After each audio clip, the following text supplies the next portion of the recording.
దాదాపు ఒక 5-6 ఆంధ్రప్రదేశ్లో ఉన్న జిల్లాలని మా నాన్నగారి ఉద్యోగ రీత్యా ఇవన్నీ తిరగటం జరిగింది. ఇక్కడ ఉన్నది నేను ఒంగోలు జిల్లాలో ఒక 2 సంవత్సరాలు ఉన్నాను. ఒంగోలు టౌన్లో ఒక 6 నెలలు కనిగిరిలో ఉన్నాం. అప్పటి నుంచి ఇప్పటికి కూడా కేవలం నీటి సమస్య, తాగునీటి సమస్య. ఆ తాగునీటి ముఖ్యంగా కనిగిరిలో పనిచేసేటప్పుడు 6 నెలల్లో ఎందుకు వెళ్ళిపోవాల్సి వచ్చింది అంటే మోకాళ్ళు వంగిపోతాయి, వెన్నెముక వంగిపోద్ది, ఈ ఫ్లోరైడ్ సమస్య ఉందని చెప్పి మేము ఇక్కడి నుంచి వెళ్ళిపోవాల్సి వచ్చిన పరిస్థితి. ఊళ్ళు ఖాళీ అయిపోతూ ఉన్నాయి. వలసలకి మేము వేరే ప్రాంతాలకు వెళ్ళాల్సి వస్తుంది.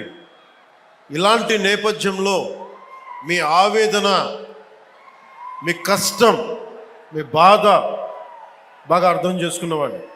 మొట్టమొదటిగా జేజేఎం ఈ మల్టీ విలేజ్ ప్రాజెక్ట్ స్టార్ట్ అవ్వాలి అంటే నా ప్రయారిటీ ముందు మన ప్రకాశం జిల్లాకి కావాలి అని ప్రయారిటీ పెట్టాను.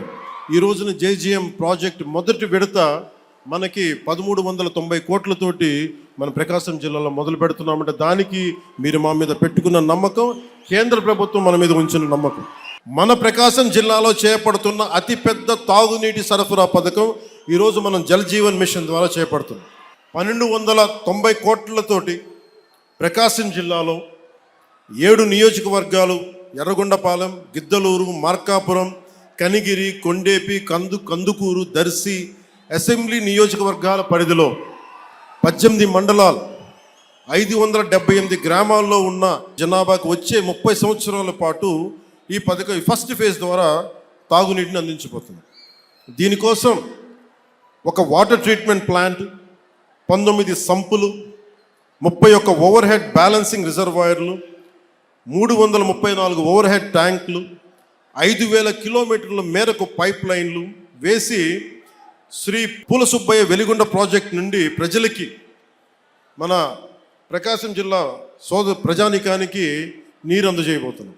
నేను ఒకటే చెప్పాను, శిలాఫలకాలు వేస్తారు అందరూ, ఎప్పుడు ఫినిష్ చేద్దామంటే అధికార యంత్రాంగం, ఉన్నతాధికార యంత్రాంగం కానీ కాంట్రాక్టర్స్ కానీ అందరూ ఒకటి ఇచ్చారు, సకాలంలో కనుక మన నిధులు కనుక వచ్చేస్తే 18 నెలల నుంచి 20 నెలల్లో ఈ ప్రాజెక్ట్ని పూర్తి చేస్తాం. ఇది నేను ప్రత్యేకించి నేను ఈ పథకాన్ని పర్యవేక్షిస్తాను.